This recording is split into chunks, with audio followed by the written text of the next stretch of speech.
Hey guys, welcome back to my channel. But anyway, I started a video, you know, let's be going on. Let's get right to it though. Remember to subscribe to my YouTube channel and click on the notification for upcoming videos. So I'm going to topic difference between winning and losing, especially in a game or in general. So I'm going to game to be specific. Let's right to it.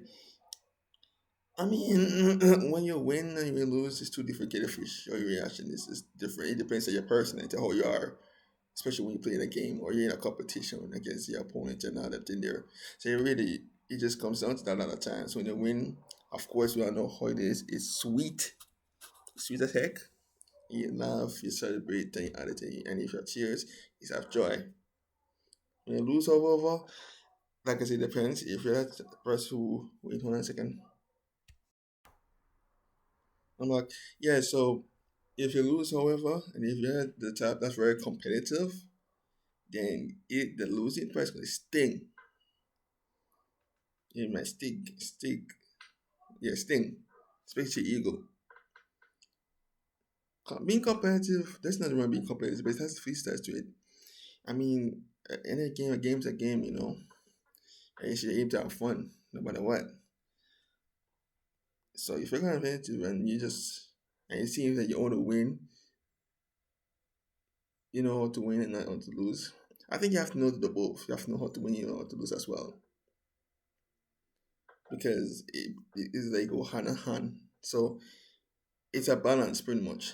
But the only thing you know how to win something consistently, you have to know how to lose.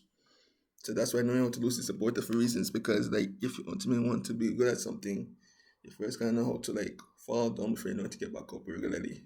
You know, to a point where you don't lose much. And that takes time. I think if you're first playing like something, and as you know, every game or most games have a level to it. Of course, have the highest level game and then there. No, the most challenging part, obviously, when you get the highest level game than anything else. When you go to easy mode, you're hardly going to lose, to be honest. Hardly. But when you get to hardest or even mid part, then that's where things normally tends to get a little challenging. But it's a really got real life and all that in there. Now, when you're playing game or let's say or sport, let's say you're playing basketball, um, and now I would tell this before I go on.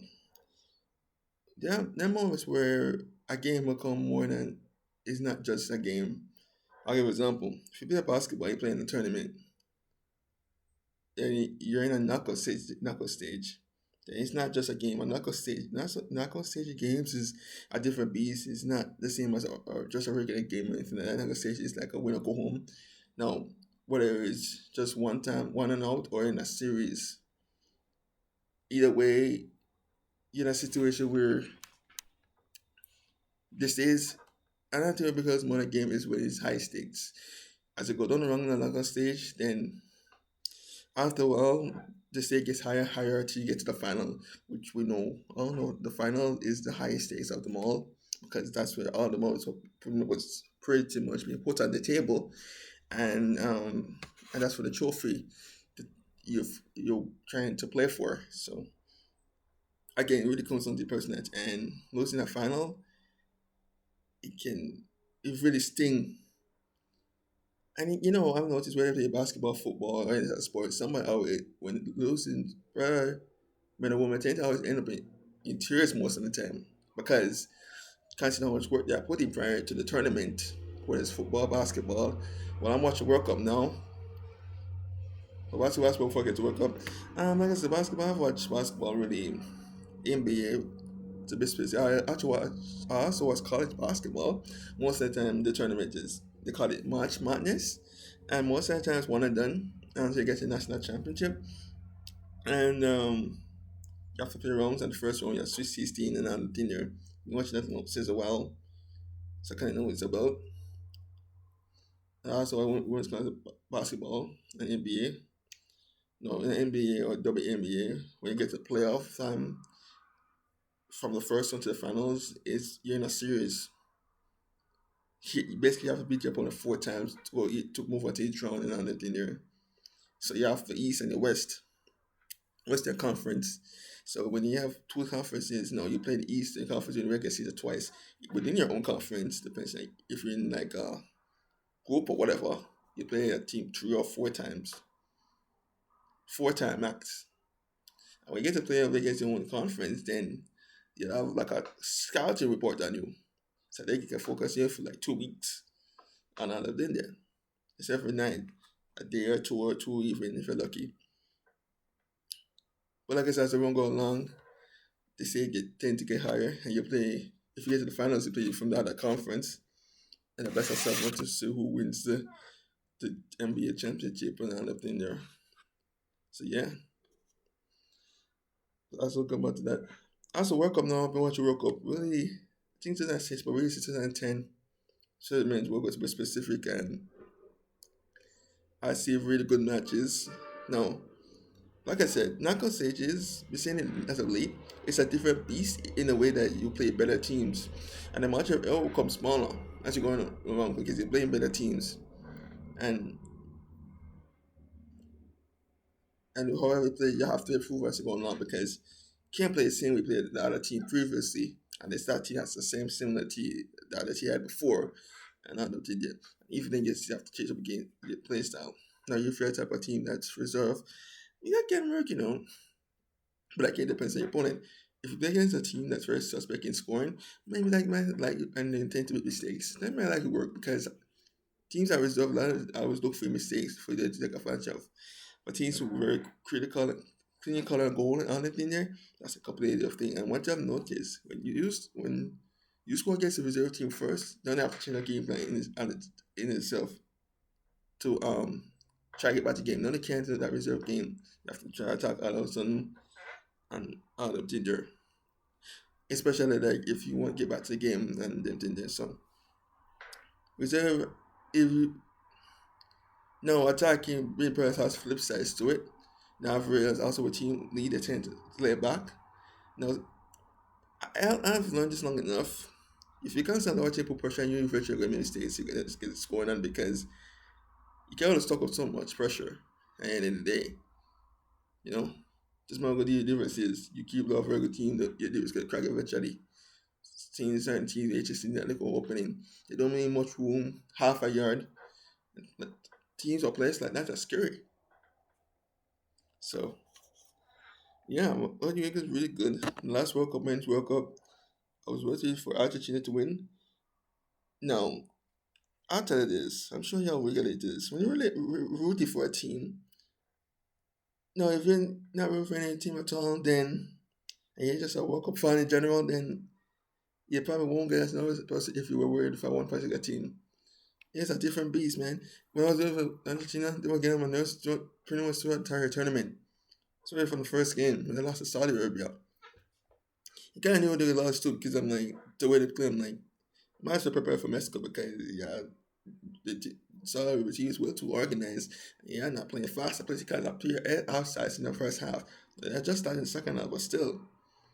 Saudi Arabia still waiting 4 minutes to take the lead and never look back. So the Mexico game, if you know for one longer, the Argentina was under pressure. You have several teams who had expectations, and when you have expectation, that's under my pressure in of itself. Because no, whether you put expect yourself or not, if you're expecting from someone else to do something, you're gonna be under pressure when they like it or not.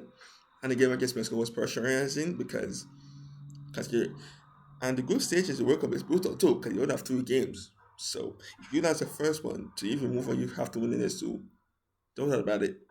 So opponent that always win the first game is always opponent because it's only 3 games you get. It's not a Champions League where you play a team twice. None of that. Because group stages are brutal, so much of error is small. Only 3 games you get. And if happy time with the team, now it comes on to goal difference head to head and on and they decide who goes through. And only two things can get through from this group. So that's another thing to note. That's what bullet is. If you win 2 games out of 3, you're gonna move on to the next stage quick. Then the last game, you can either just say, no, you get you to chill, or you just decide, you know what, we're gonna win all 30 games. So it's up to you. When you lose one game, no, you don't really have that luxury because you're under pressure early in the tournament, and then Because Argentina though they actually beat Mexico, beat Poland and win the group. I thought the way Saudi Arabia they wouldn't win that group, but oh well, they collapsed on the line on the stretch because the last two. They won the first game, but they lost the last two. Yeah, I guess it, you only have 3 games to get, so I guess the yeah.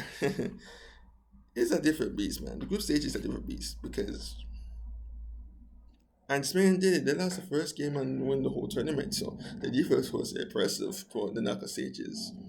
Yeah, they didn't consider goal at all. That's how impressive Spain defense was then. But they played 2014, they got knocked out. Being a world champion or a champion in general, expect to be expect to get your opponent's best. And sometimes there come a time when ranking don't matter. So when Argentina lost to Saudi Arabia thing, I'm just like throw the rankings out because I don't give a crap about that no more. Because sometimes certain teams don't play like the rankings. Sometimes other times they do, but other times I'm surprised they do not play like the rankings. So yeah, so I'm just throwing the rankings out. So Argentina Australia being 2-1.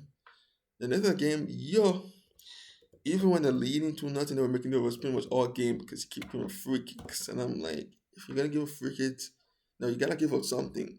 But if you're gonna give up free kicks, give up indirect free kicks, not direct ones. Direct ones is the most danger part. And well, they keep giving up and end up paying for it. As I said, negotiation is just a different beast. They get certain teams and you keep giving up free kicks like that, they end up paying for it. And yeah, well, props to them. There's a reason I didn't watch for extra time because I thought they were going to kick their butt. But they had a long way to penalties and beat them. They really surprised me in the semis with Croatia to keep their spot. Croatia was really good all tournament. So yeah, Croatia was really good all tournament. So you keep the ball 3-0. They front. It was cool until the 7th minute part, around 80th minute range where they got their 2 goals within a minute. I'm like, you have to be kidding me. And since I thought France was because France are world champions, So I thought France would take them over and win the final before. I don't think they well they went to penalties and because Argentina had their far teaching experience in the penalty situation. Yeah, they were champions and ultimately Messi got his World Cup. And the thing was what makes it so special, he's already was the greatest of all time before if you get the World Cup. So now that he got one, it's like he's just a bonus at that point. So yeah, the difference between winning and losing, as I said, you have to know after this. So in the freedom, you have to know how to do both. You have to know how to win, but you also know how to lose.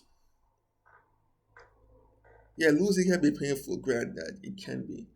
I'm not gonna sit here till it's not. It can be painful. It depends on how. If you're the type that doesn't like lose, if you don't like lose to begin with, then yeah, definitely gonna be painful as heck. But as they say, you win some, you lose some. So I didn't know how to lose. I knew how to win and anything else. But I to learn not to lose and actually realize I catch a bounce back.